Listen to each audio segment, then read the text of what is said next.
Hello, everybody. Welcome back. It's the Produce Moms podcast, and I'm really excited because today's episode brings back one of my favorite people, a true mentor to me, and certainly someone who is a regular contributor and guest here on the Produce Moms podcast, CarrieAnn Arias. CarrieAnn is the CEO of USA Pears. She has appeared here on the podcast as part of our Women's Roundtable group. She was actually one of the original 3 that helped shape and bring that many series to life to what it is today.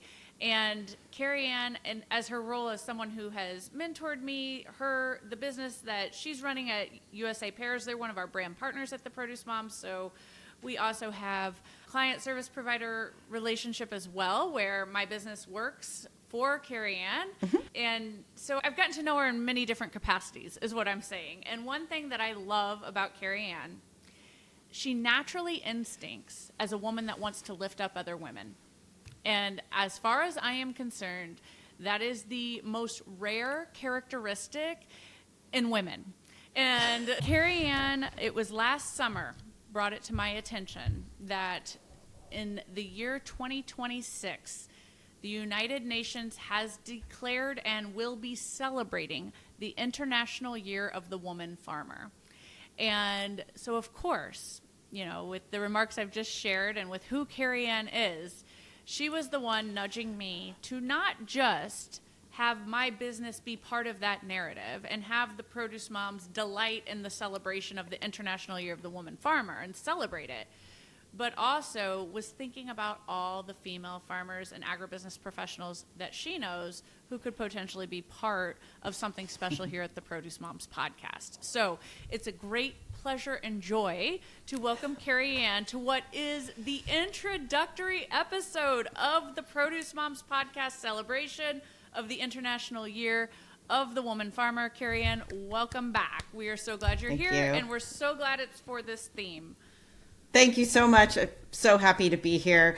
The second I heard the previous Undersecretary of Agriculture talking about what was coming, I thought, oh, I've got to call Lori. I've got to tell her about it. I literally texted you during the presentation, was like, I got something for you.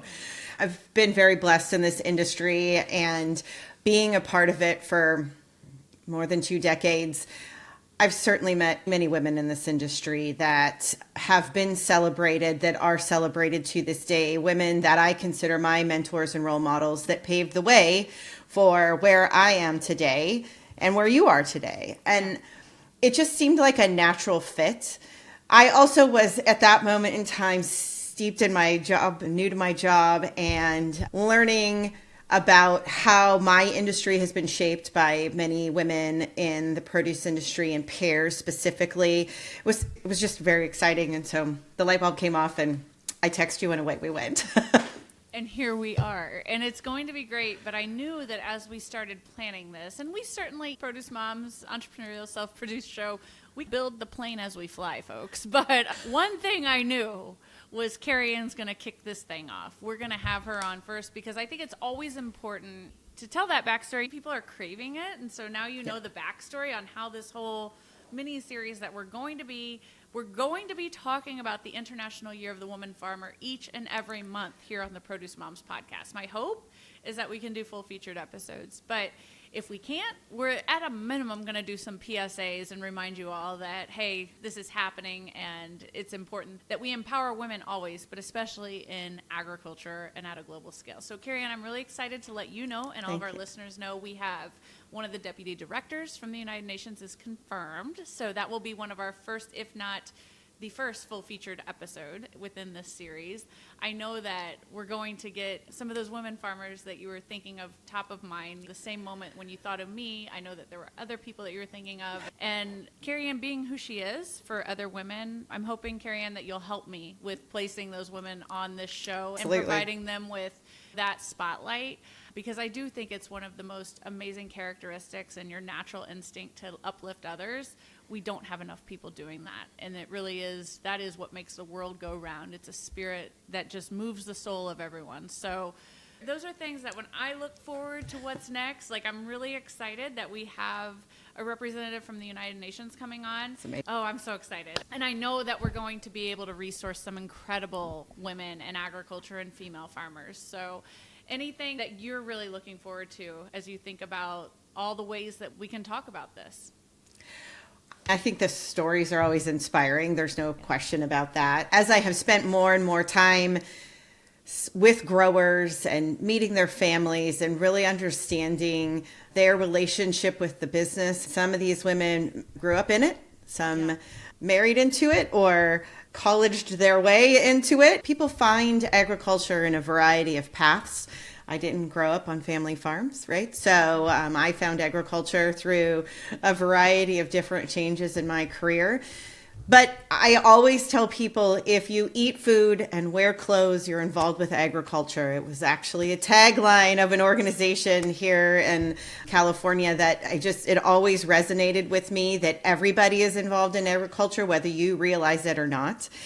And for me, I think this year, the celebration is, I know that there are some retailers that have already made announcements of things that they're doing very specifically, some national publications that you wouldn't maybe necessarily connect to something like this.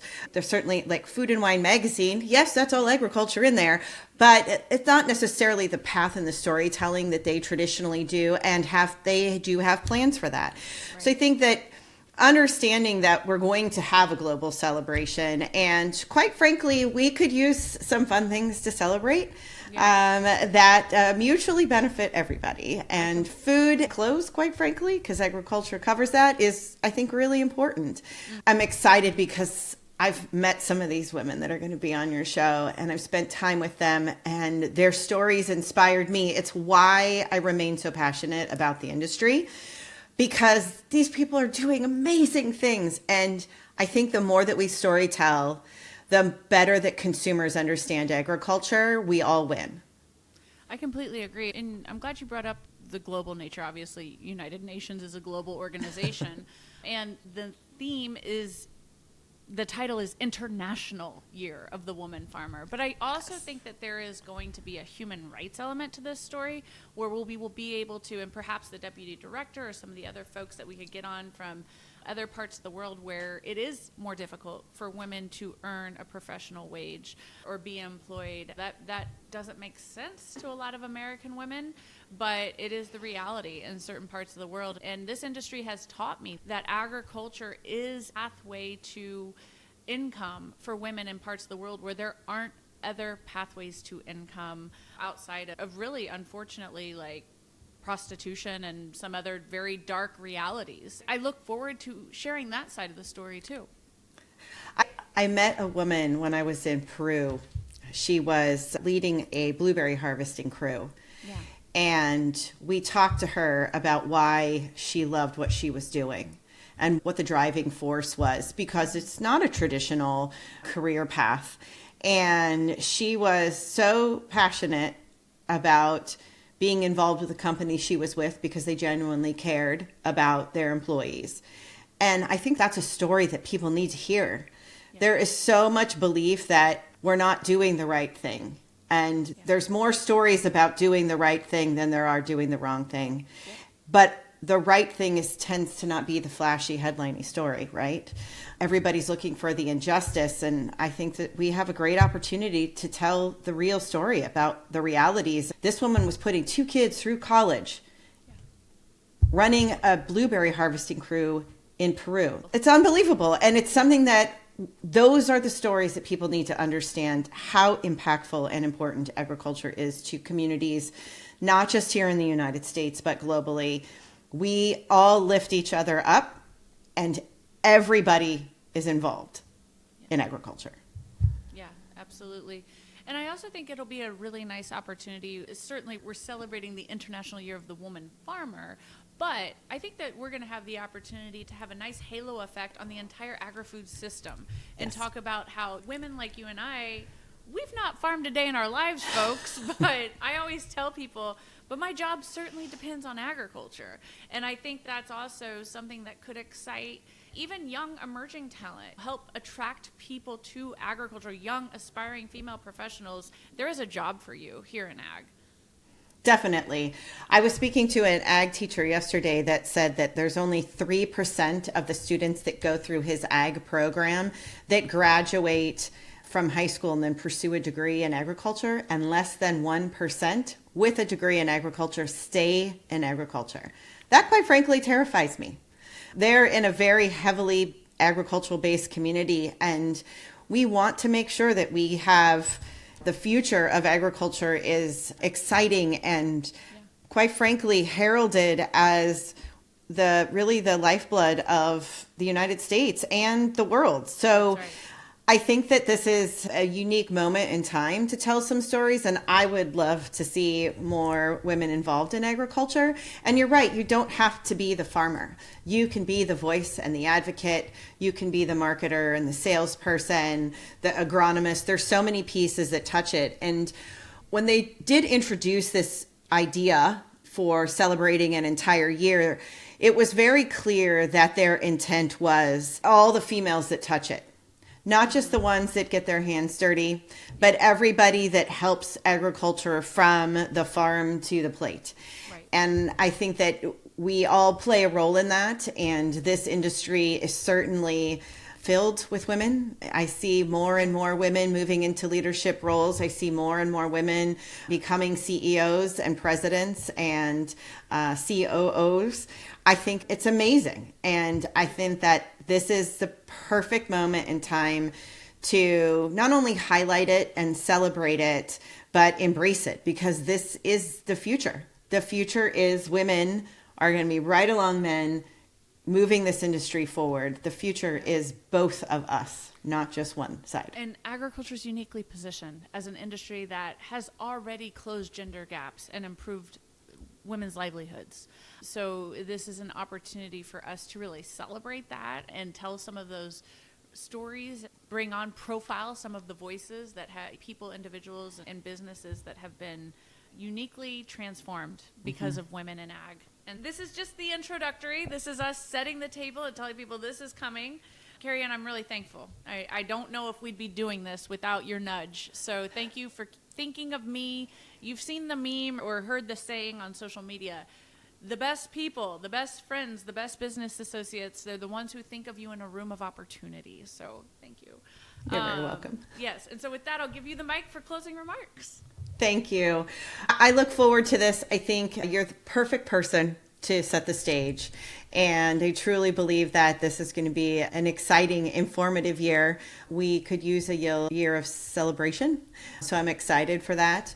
And I think your listeners are going to enjoy some of the different angles and the different types of people that you're bringing onto the stage this year. I mean, come on, somebody from the UN, it's such a big feather, and it's so exciting to have this opportunity. We're still working. I definitely have been sending out some feelers for some more people to come along the way. And maybe you'll have more than one episode a month at the rate that we're going, because there's lots of enthusiasm for this. This is January. It's early on in the year. And I think as this celebration gains more momentum, I do believe that produce moms will be swept up in that excitement. And it's where it should be. Thank you, CarrieAnn. It's going to be a great year, and let's officially call it out. Happy International Year of the Woman Farmer. We are here.